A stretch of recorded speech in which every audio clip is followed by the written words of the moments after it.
My name is Ava. I am 26 years old and I live in the United States. My father didn't even put down his fork when he destroyed my dream. We were sitting at the usual Sunday dinner table, the smell of roast chicken filling the air. It felt like any other weekend, until he wiped his mouth with a napkin and looked at me with bored eyes. Ava, we need to talk about the wedding money, he said casually.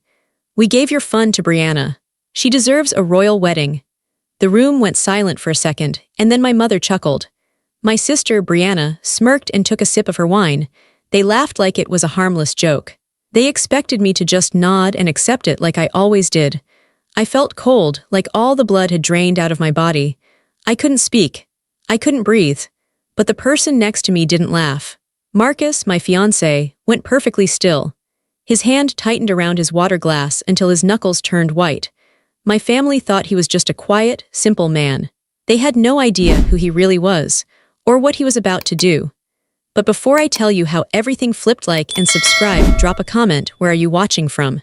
My name is Ava. I am 26 years old. I learned the word fine very early in my life. It was a shield, it was a label, it was a curse. Ava is fine, my mother would say to her friends on the phone. She's so independent. But Brianna, oh, Brianna is going through such a hard time right now because she didn't get the lead role in the play. I grew up in a house that was always loud, but my voice was never the one making the noise. I was the shadow in the hallway. I was the extra plate at the table. My sister, Brianna, was the sun, and my parents were the planets orbiting around her. Brianna was 2 years younger than me. From the moment she was born, she was labeled sensitive. If she cried, the whole house stopped.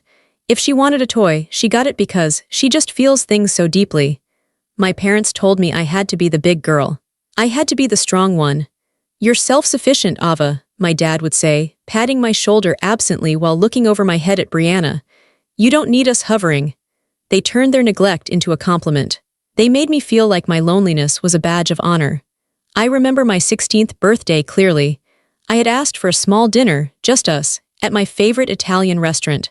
I had been looking forward to it for weeks. I put on a nice dress. I curled my hair. I sat in the living room waiting. 5 o'clock came, then 6, then 7. Finally, the front door opened. My mom walked in, looking exhausted, carrying shopping bags. My dad followed, carrying Brianna, who was sobbing. What happened? I asked, standing up. Brianna had a crisis, Mom said, not even looking at me. Her boyfriend didn't text her back all afternoon. We had to take her shopping to calm her down. She was inconsolable, Ava, absolutely inconsolable. But it's my birthday, I whispered. Mom stopped and looked at me with genuine annoyance. Ava, please, not now. Can't you see your sister is hurting? We can order a pizza later. You're fine, you're always fine. I went to my room and took off the dress. I ate a granola bar for dinner. I didn't cry. I had learned a long time ago that crying in this house was a competition, and Brianna always won. It was the same when I got into college. I worked 3 jobs in high school to save up for books. When I got my acceptance letter to the state university, I ran into the kitchen to show them. That's nice, honey, Dad said, barely glancing up from his newspaper. Make sure you figure out your loans. Money is tight right now. 2 months later, they bought Brianna a brand new convertible because she needed a pick-me-up after failing her driving test the first time. I moved out the day after graduation. I packed my life into 2 suitcases and a cardboard box. My parents didn't help me load the car.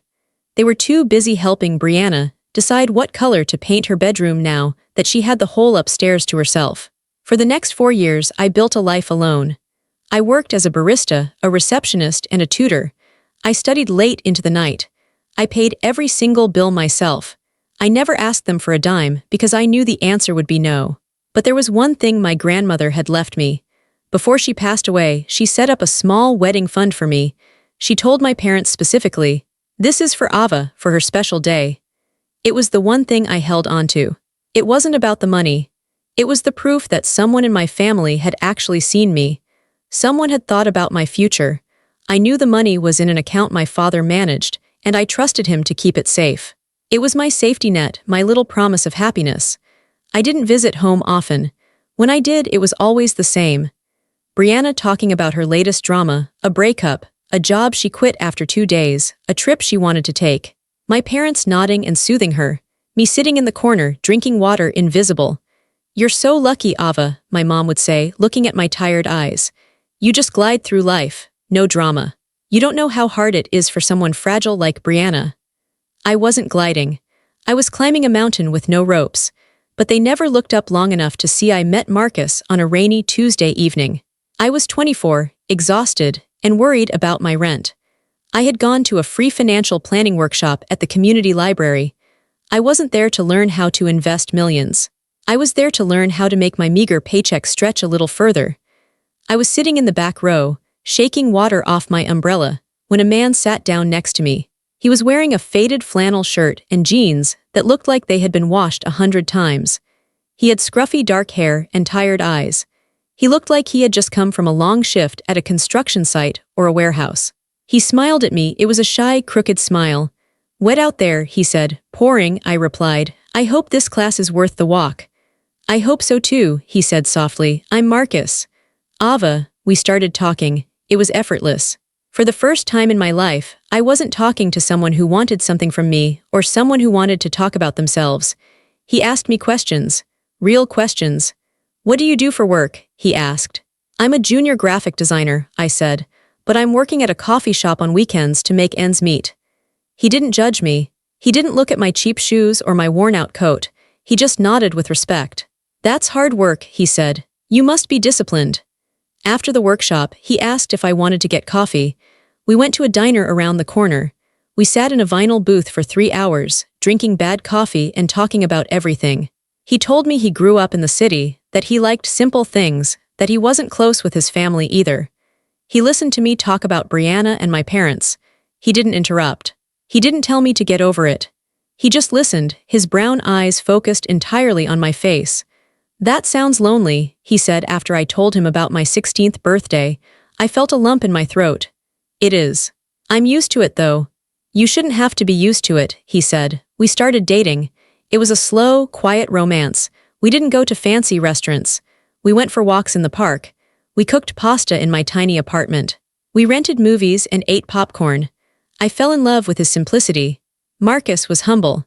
He drove an old sedan that rattled when it went over 60 miles per hour. He never wore flashy clothes. He was careful with money, just like me. I decided not to tell my family about him for a long time. I was terrified. I knew what they would do. If they met him, they would judge him. My mother would look at his flannel shirt and wrinkle her nose. My father would ask him what he did for a living and then dismiss him if the answer wasn't impressive enough. Brianna would probably make fun of his car. Or worse, they would try to ruin it. They would tell him I was cold or boring. They would try to pull him into their drama. I wanted to keep Marcus pure. I wanted one thing in my life that didn't have their fingerprints all over it. So for 6 months, he was my secret. He was my sanctuary. When I was with him, I wasn't the invisible daughter. I was Ava. I was important.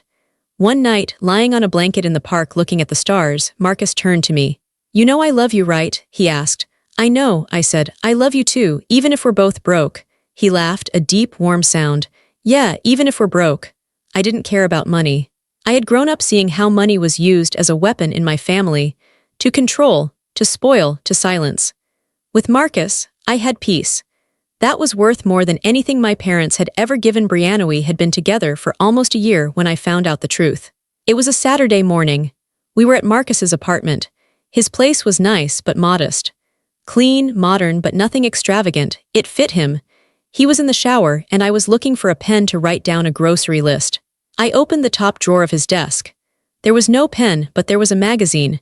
It wasn't a normal magazine. It was a tech business journal. And right there, on the cover, was a face I knew better than my own. It was Marcus.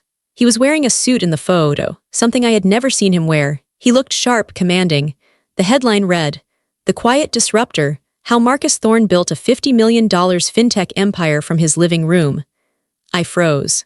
My hands started shaking. I pulled the magazine out and stared at it.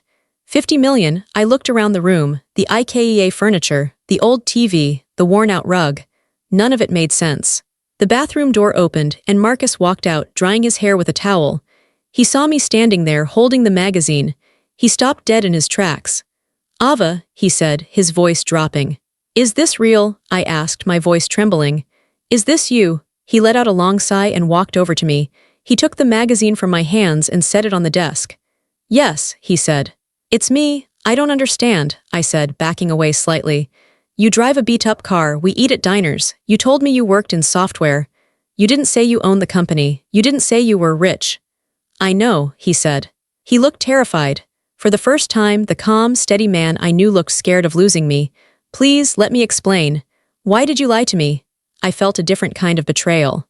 I was so used to people hiding things from me. I didn't lie about who I am, Marcus said earnestly, grabbing my hands. Ava, listen to me. In my world, people only want me for my wallet. Women date me because they want the lifestyle. Friends call me because they want a loan. I was so tired of it. I wanted to meet someone who didn't know. Someone who would fall in love with me, not the bank account. He looked into my eyes, pleading. When I met you at that workshop, you were so real. You were working so hard. You didn't care about status. You treated me like a human being. I was afraid if I told you, things would change. I was afraid you'd treat me differently. I looked at him. I thought about the last year, the way he held me when I was sad, the way he listened to my stories about work, the way he made me tea. None of that had cost money. That was just him. I don't care about the money, Marcus, I said softly. I know, he smiled, relief washing over his face. That's why I love you. That's why I'm going to marry you. If you'll have me. He got down on one knee right there in the living room, wearing his sweatpants and a t-shirt. He pulled a ring out of his pocket. It wasn't flashy, but it was beautiful. Ava, I have everything in the world, but I have nothing without you. Will you marry me? I cried. Yes. We agreed to keep his secret a little longer.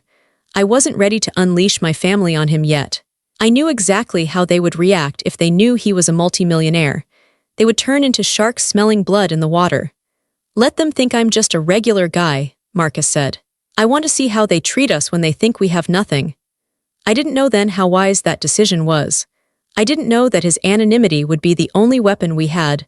When the storm finally hit 2 months after the engagement, we went to my parents' house for Sunday dinner. I had a knot in my stomach the entire drive there. I always did. Going home felt like walking into a cage where I had to make myself small to survive. It's going to be okay, Marcus said, squeezing my hand. I'm right here. When we walked in, the house smelled of roast chicken and expensive perfume. Brianna was lounging on the sofa, scrolling through her phone. She didn't get up to greet us. Hey, she said without looking up. My mother came out of the kitchen, wiping her hands on an apron. Oh, you're here. Good, dinner is almost ready. Ava, set the table. I did as I was told. I fell back into the old rhythm, the servant, the helper. Marcus tried to help me, but my dad waved him off. Sit down, Marcus, Dad said, pouring himself a scotch. Let the women handle it. Marcus sat, his jaw tightening slightly, but he didn't say anything. We sat down to eat. The conversation, as always, was about Brianna. She was talking about a new modeling class she wanted to take and how she needed a new wardrobe for it. We'll sort it out, sweetie, Mom cooed. Then the mood shifted. My father cleared his throat. He put his fork down and looked at me. It was a look I knew well, dismissive, cold, and practical. Ava, he said, we need to talk about your wedding. I perked up. I smiled, actually. I thought he was finally going to ask about my plans. Oh, yes, we were thinking about a small venue in… No, he interrupted. We need to talk about the fund, Grandma's fund. Right, I said. We're going to need that soon for the deposits. Marcus and I are trying to keep it simple, but that money will really help us getting started. My mother took a sip of her wine and looked away. Brianna smirked and stabbed a piece of potato with her fork. Well, Dad said, that's the thing, the money isn't there anymore. I froze. What do you mean? We had to move some assets around, Dad said casually, as if he was talking about the weather. Brianna has been having a hard year. She's really struggled to find herself. She deserves a win. She met a nice guy last week, and she thinks he might be the one. She wants a royal wedding theme when the time comes. It's going to be expensive. I stared at him. I don't understand. You gave my wedding fund to Brianna, for a wedding she isn't even having yet, to a guy she met a week ago. She needs the security, Ava, Mom snapped. She needs to know the money is there for her. It gives her confidence. But that was Grandma's money, I said, my voice shaking. She left it for me, specifically for me. We're the trustees, Dad said, shrugging. We decided it was better used elsewhere.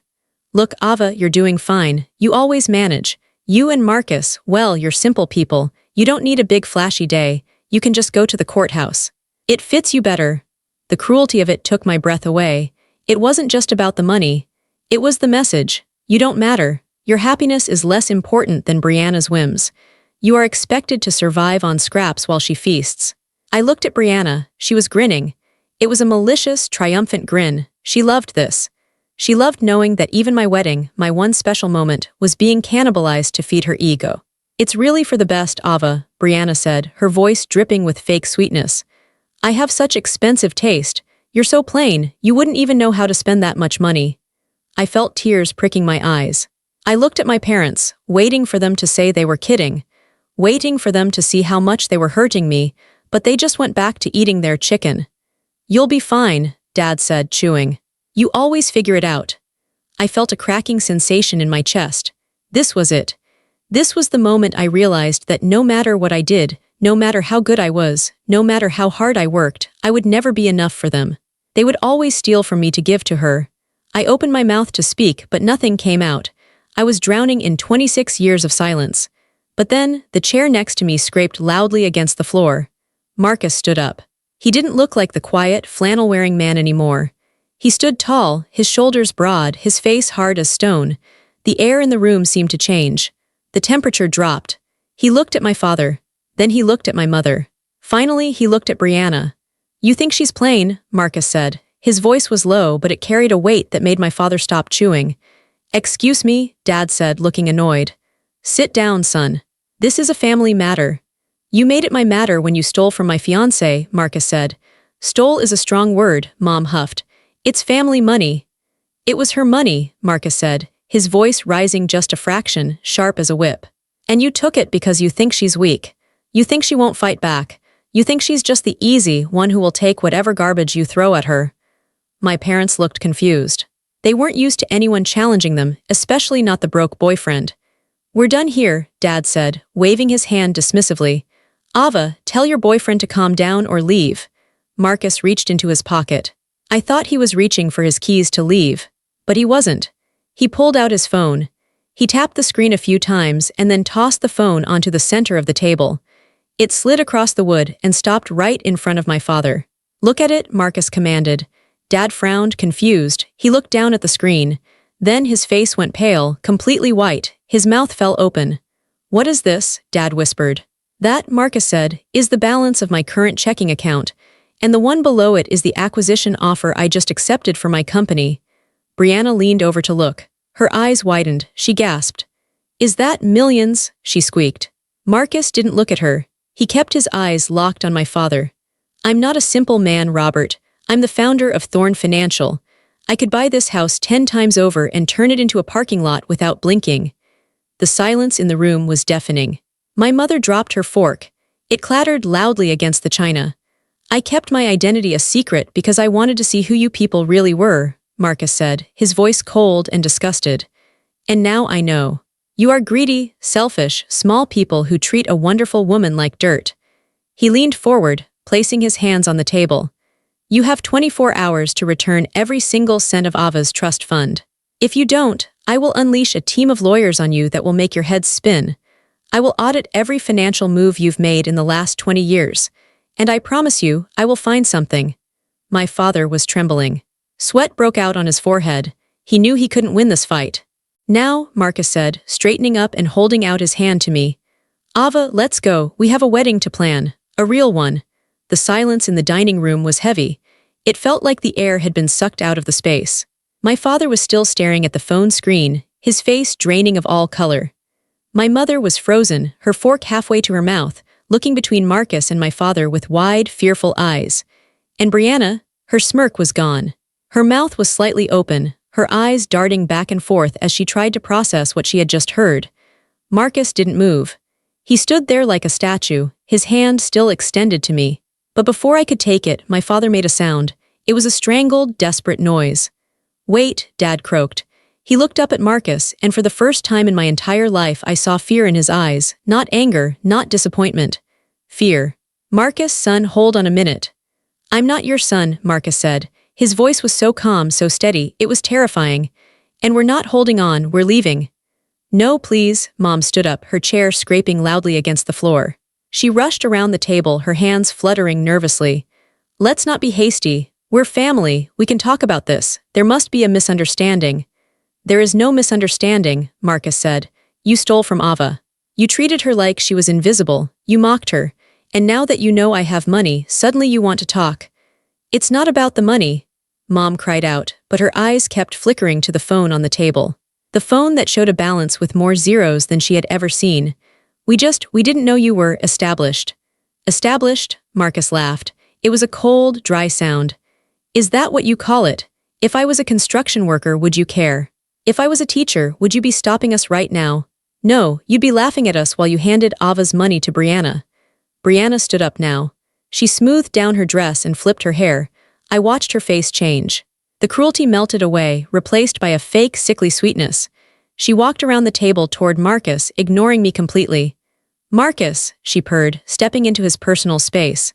Wow, you really hid that well. That's actually kind of hot. You know, I've always admired men who build things on their own. Maybe we got off on the wrong foot. She reached out to touch his arm. Marcus took a step back, looking at her like she was something rotten he had found in the fridge. Don't touch me, he said. Brianna froze, her hand in the air. Her face went red. I was just being friendly, she snapped, her mask slipping for a second. You weren't being friendly, Marcus said. You were being a predator. I've watched you for a year, Brianna. I've watched you demand things. I've watched you belittle your sister. I've watched you treat your parents like your personal ATM. You are a spoiled child. Brianna gasped. She looked at our parents, waiting for them to defend her. Daddy, are you going to let him talk to me like that? Usually, this was the part where Dad would slam his fist on the table and demand an apology. Usually, this was where I would be told to control my boyfriend. But Dad didn't say a word. He was still calculating. I could see the gears turning in his head. He was realizing that Marcus wasn't just rich, he was powerful. He was realizing that he had just insulted a man who could buy his entire company. Brianna, sit down, Dad muttered, not looking at her. What? Brianna screeched. Sit down, Dad yelled. Brianna sat, shocked. It was the first time he had ever raised his voice at her. Dad looked at Marcus, sweating. He put on a fake smile, a smile I had seen him use on clients he was trying to swindle. Marcus, look, we're businessmen. We understand leverage. You played your hand well, very impressive, but let's not blow this out of proportion. Ava is our daughter, we love her. The money thing, it was just a temporary allocation. We can fix it. You called her extra, Marcus said. You said she was fine while you robbed her. It was a joke, Mom chimed in, laughing nervously. We have a dry sense of humor in this family. Ava knows that. Right, Ava? You know we were just teasing. She turned to me. Her eyes were pleading. She wanted me to fix it. She wanted me to play my role, the peacemaker, the doormat. She wanted me to smooth everything over so they could get close to Marcus's money. I looked at my mother. I really looked at her. I saw the lines around her mouth from years of frowning at me. I saw the desperate greed in her eyes. I realized something in that moment. They didn't love me. They didn't even like me. They only tolerated me when I was useful, and they ignored me when I wasn't. And now, they were afraid of me. Or rather, they were afraid of the man standing next to me. I looked at Marcus. He wasn't looking at them. He was looking at me, waiting. He wasn't going to drag me out. He was giving me the space to make the choice. The power had shifted. For 26 years, I had been the beggar at the table. Now, I was the one holding the keys. It wasn't a joke, Mom, I said. My voice was quiet, but in the silent room, it sounded like a gunshot. Ava, honey, don't be like that, Mom said, stepping closer. We're family. Family forgives. Family doesn't steal, Marcus corrected her. We will put the money back, Dad said quickly. Tomorrow morning, first thing, I'll transfer it back to the trust account. Every penny plus interest, how about that? We'll add 5% interest. He was bargaining. He was trying to buy his way out of the shame. You'll return it because if you don't, I will destroy you legally, Marcus said. But that doesn't fix what you did. Marcus looked at me again. Ready? I nodded. Yes. Wait, Brianna yelled. You can't just leave, we haven't even had dessert.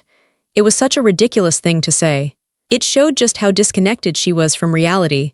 I don't want dessert, I said. I want to go home. Marcus took my hand. His grip was warm and solid. We turned our backs on the table.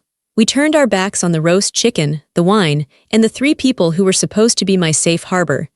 As we walked toward the door, I heard my father scrambling up from his chair. Ava, wait. Let's schedule a lunch next week. Just you and me, we can talk business. I'd love to hear more about Marcus's company. Maybe there are synergies. He was already trying to network. He was already trying to figure out how to use me to get to Marcus. I didn't stop. I opened the front door and walked out into the cool night air. We walked to the car in silence. It wasn't an awkward silence. It was the kind of silence that happens after a bomb goes off, when the ringing in your ears is the only thing you can hear. Marcus opened the car door for me. I slid into the passenger seat of his beat-up sedan. It felt different now. Before, it was just an old car. Now, it was a disguise. It was a symbol of how much he had protected us. He got in the driver's side and started the engine. He didn't drive away immediately. He just sat there, gripping the steering wheel, looking straight ahead. "Are you okay?" he asked. I took a deep breath. My hands were shaking. "I don't know." "I'm sorry I had to do that," he said. "I didn't want to cause a scene. But when they said they took your money, I saw red." "Don't be sorry," I said. I turned to look at him. "You're the first person who has ever stood up for me. In my whole life, Marcus, the first one." He looked at me, his eyes soft. "They won't hurt you again, Ava, I promise." We drove home. The city lights blurred past the window. My mind was racing, replaying the last 20 years of my life. Every birthday forgotten. Every achievement ignored. Every time Brianna was chosen over me. I used to think it was my fault. I used to think if I was just smarter, or prettier, or louder, they would see me. I thought if I didn't need anything, they would love me for being easy. But tonight, the truth had hit me in the face. It wasn't about me. It was about them. They were broken. They were hollow. And they had been feeding off my silence to make themselves feel big. When we got back to our apartment, I didn't want to go to sleep. I felt wired. I felt like I had too much energy trapped inside my skin. I sat on the edge of the bed. Marcus sat next to me. "I need to tell them," I said suddenly. "Tell them what?" Marcus asked. "I need to tell them that I'm done. Tonight it was a shock, but I didn't say enough, I just left. If I don't say it, they'll think they can wiggle back in. They'll think this will blow over like everything else." My phone buzzed. It was a text from Mom. "Ava, please call. Daddy is very upset. We need to fix this. We love you." Then another buzz, Brianna. "Are you seriously dating a multimillionaire and you didn't tell me? That is so selfish, Ava. I could have introduced him to so many people. Call me." They weren't sorry. They were panicking. I stood up. I paced around the small bedroom. "I'm not calling them," I said. "I'm not going to give them the satisfaction of a conversation where they can interrupt me and gaslight me." "Write it down," Marcus suggested. "Get it out of your system." I shook my head. "No. They need to hear my voice, but I don't want to hear theirs." I picked up my phone. I dialed my father's number. It rang once and he picked up immediately. "Ava, thank God. Look, sweetheart, we were just talking and—" "Stop," I said. I didn't shout. I didn't scream. I spoke in a voice I barely recognized. It was low, steady, and hard as steel. "Don't speak, just listen. If you interrupt me, I hang up and you never hear from me again." There was a stunned silence on the other end. "Okay," Dad whispered. "For 26 years, I have tried to be the perfect daughter," I said. "I made myself small so there would be more room for Brianna. I asked for nothing. I solved my own problems. I paid my own bills. I thought that if I was good enough, if I was low maintenance enough, you would finally appreciate me." I took a breath. Marcus reached out and held my hand. "But I realized tonight that you don't want a daughter. You want an audience. You want a servant. You want a punching bag to make Brianna feel better about herself. You took my wedding fund not because you needed the money, but because you couldn't stand the idea of me having something that Brianna didn't." I heard my mother crying in the background, but it sounded fake, performative. I ignored it. "You called me fine. You said Ava is always fine. You used that word to dismiss me. You used it so you didn't have to do the hard work of being parents to 2 children. You just picked one and threw the other one away." "Ava, that's not true," Dad started. I said, "Don't speak." I snapped. He went silent. "I am not fine anymore, Dad. I am furious, and I am done. I am done competing for your love. I am done waiting for you to look at me. I have found a man who sees me, who cherishes me, who would burn the world down to protect me. I don't need your scraps anymore." Tears were running down my face, but my voice didn't waver. "Marcus demanded the money back, and you will send it. But once that transfer hits my account, I don't want you to contact me. I don't want texts. I don't want birthday cards. I don't want to hear about Brianna's latest crisis. I am cutting the cord." "Ava, you can't mean that," Dad pleaded, his voice shaking. "We're your parents." "You were my biological parents," I said. "But you haven't been my family for a long time. Goodbye." I hung up. I stared at the phone. My heart was pounding in my chest like a drum. I waited for the guilt to come. I had been trained to feel guilty whenever I upset them. I waited for the crushing weight of thinking I was a bad daughter. But it didn't come. Instead, I felt light. I felt like I had been carrying a backpack full of rocks for 20 years, and I had finally just dropped it on the side of the road. I looked at Marcus. He was smiling at me, a proud, beaming smile. "You did it," he said. "I did," I whispered. "I really did." I climbed into bed and pulled the covers up to my chin. For the first time in my life, I fell asleep without worrying about whether I was good enough. I knew I was. And that was all that mattered. The next week was a lesson in boundaries. Just because I had said goodbye didn't mean they were going to let me go easily. They were like a virus that couldn't survive without a host. The morning after the dinner, the money appeared in my account. It was the full amount, plus the 5% interest my father had promised in his panic. The transaction note just said, "For Ava, love, Dad." It was a transaction, a bribe. He thought if he sent the money, everything would go back to normal.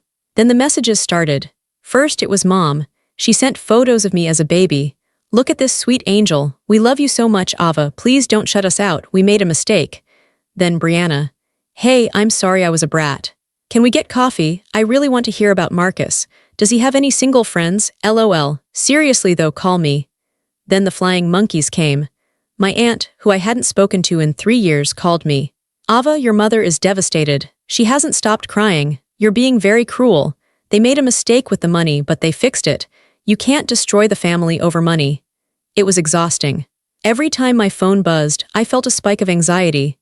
"Block them," Marcus said on the third day. We were sitting at the kitchen table, eating breakfast. "I can't," I said. "What if there's an emergency?" "If there's a real emergency, the police will call you," Marcus said. "Right now, they are just manipulating you. They're love-bombing you because they're terrified of losing their access to you and to me." He was right. It wasn't love, it was panic. They realized they had bet on the wrong horse.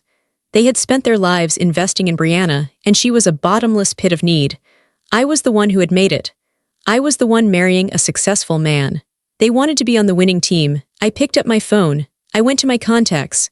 I clicked on Mom, block caller. I clicked on Dad, block caller. I clicked on Brianna, block caller.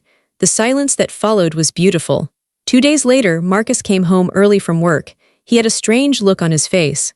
"What's wrong?" I asked. "Your father showed up at my office," he said. I gasped. "What? How did he get in?" "He tried to talk to the receptionist. He said he was my father-in-law. He tried to get a meeting." "Oh my God," I said, covering my face with my hands. "I am so mortified. What did you do?" "I had security escort him out," Marcus said simply. I looked at him. "You did?" "Yes. I told them he was harassing me and that he wasn't welcome on the premises. He made a bit of a scene in the lobby, yelling that I was stealing his daughter. But he left." Marcus sat down next to me and took my hands. "Ava, you have to understand something. We hold all the cards now. They can't hurt us. They can't take anything from us. You are safe." That weekend, we decided to get out of the city. We drove up to the coast. We rented a small cabin near the ocean. We turned our phones off. We walked on the beach in the wind. We cooked dinner together. We didn't talk about my family. We talked about us. "What do you want to do with the money?" Marcus asked. "The trust fund." I had been thinking about that. It was a lot of money. Enough for a huge wedding. Enough for a down payment on a house. "I don't want to spend it on us," I said. "That money feels tainted now. Every time I look at it, I think of how they gave it to Brianna. I think of how I had to fight to get it back. So what do we do?" "I want to use it for good," I said. "But first, I want to pay for the wedding myself. With my own savings. And yours if you want to chip in," Marcus laughed. "I think I can afford to chip in." "I want our wedding to be ours," I said. "Not grandma's money, not their money. Just us?" "I love that," Marcus said. Leaving the hurt behind wasn't a single moment. It was a daily choice. It was waking up every morning and choosing not to check my blocked messages. It was choosing not to wonder what they were saying about me. It was choosing to believe Marcus when he told me I was beautiful and important. It was hard work. But for the first time, I was working for myself, not for them. Planning the wedding was the most peaceful experience of my life. I had heard horror stories about wedding planning, mothers interfering, sisters demanding to be maid of honor, fights over the guest list. I had none of that. It was just me and Marcus. We sat on our living room floor with a bottle of wine and a notebook, making decisions in 5 minutes that would have taken my mother 5 months to agonize over. Cake, Marcus asked. Chocolate, I said. Done. Venue, outside, somewhere with trees. Vineyard in Napa, perfect. We kept the guest list small. 50 people. Just our close friends, some of Marcus's colleagues who were actually decent people, and a few of my distant cousins who had always been kind to me and didn't talk to my parents much. We didn't send an invitation to my parents. We didn't send one to Brianna. It felt strange writing the addresses and skipping over the people who gave me life.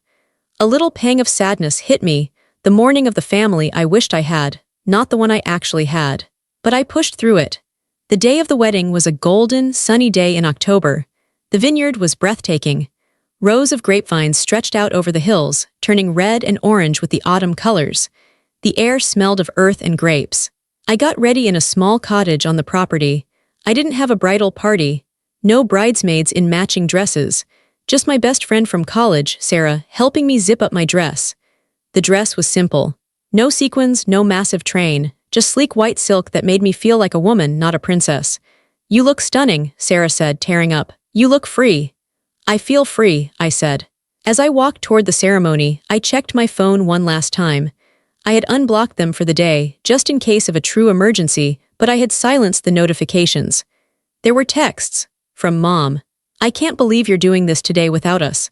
I gave birth to you. This is a slap in the face. Everyone is asking where we are. I'm so embarrassed. She was embarrassed. That was her main emotion on my wedding day, not sadness that she missed it. Embarrassment that she couldn't show off. From Brianna, hope it rains. I laughed. I actually laughed out loud. It was so petty, so small. It couldn't touch me. I put the phone away and walked out into the sunlight. Marcus was standing under an old oak tree. When he saw me, his face broke into the biggest smile I had ever seen. He had tears in his eyes. I walked down the aisle alone. I didn't have my father to give me away. I didn't need him to give me away. I belonged to myself and I was giving myself to Marcus freely. When I reached him, he took my hands. Hi, he whispered. Hi, I whispered back. The ceremony was short and honest. We wrote our own vows. Ava, Marcus said, his voice thick with emotion. For a long time you walked through the world feeling invisible, but I promise you I will always see you. I will see your strength, your kindness, and your heart. You are the most important person in my world. When it was my turn, I looked at him and felt a wave of gratitude so strong it almost knocked me over. Marcus, you taught me that love isn't about earning your keep. You taught me that I am enough just as I am. I promise to build a home with you where kindness is the currency and where we never have to hide who we are. We kissed. The small crowd cheered. It was a sound of pure joy. No drama. No tension, just love. The reception was a dinner under the stars. We ate amazing food, drank wine, and danced on the grass. At one point, I looked around the table. Everyone was laughing. Everyone was happy. There was no one criticizing the food. No one making a scene. No one crying in the bathroom because they didn't get enough attention. It was the family I had chosen. And it was perfect. It has been 3 years since the wedding. We live in a beautiful house now, not too big, but filled with light. We have a dog, a golden retriever named Barnaby who sleeps on the rug while I work. I started my own graphic design firm. I didn't want to work for anyone else ever again. I wanted to be in control of my own destiny. Marcus helped me with the business side, but the creative work is all mine. I have 5 employees now. I treat them well. I make sure they feel seen. And the money, the trust fund, I stuck to my plan. I didn't keep a dime of it. I set up a scholarship fund for first-generation college students, girls who, like me, had to pay their own way, who worked night shifts while studying, who had no safety net. We called it the Visible Foundation. Every year, I get to read the application essays. I read stories of young women who are fighting to build a life, who are ignored by their families or society. And every year, I get to call 5 of them and tell them that their tuition is paid in full. Hearing their screams of joy, their sobbing gratitude, that heals me more than anything else could. It turns my pain into purpose. As for my family, I hear things through the grapevine. I haven't spoken to them since the phone call. My aunt told me that Brianna got married 6 months after I did. It was a rush job to a guy she barely knew. My parents spent a fortune on the royal wedding she wanted. It was huge, flashy, and expensive. They divorced 8 months later. Apparently, the wedding debt caused a huge strain on my parents. My dad had to delay his retirement. My mom is bitter. They blame the ex-husband. They blame the economy. They probably blame me. They are still trapped in their cycle of shallow appearances and deep unhappiness. They are still trying to fill a bucket with a hole in the bottom. Sometimes I feel a pang of sadness for them. It must be exhausting to live like that. But I don't feel the need to fix it anymore. Marcus and I are expecting our first baby in the spring, a little girl. We talk about her often. We talk about how we will raise her. We will not raise her to be easy. We will not raise her to be quiet. We will raise her to be loud, to be messy, to be sensitive, to be strong. If she cries, we will listen. If she succeeds, we will cheer. I will never tell her she is fine just to shut her up. I will ask her how she feels and I will wait for the answer. I am sitting on my back porch right now, writing this. The sun is setting. Marcus is inside cooking dinner. I can smell garlic and basil. Barnaby is chasing a butterfly in the yard. I am not the invisible daughter anymore. I am a wife. I am a business owner. I am a mother-to-be. But mostly I am Ava. And for the first time in my life, that is enough. The world eventually sees what families tried to ignore. And sometimes the best revenge isn't screaming or fighting. It's just being happy. Quietly, truly, untouchably happy.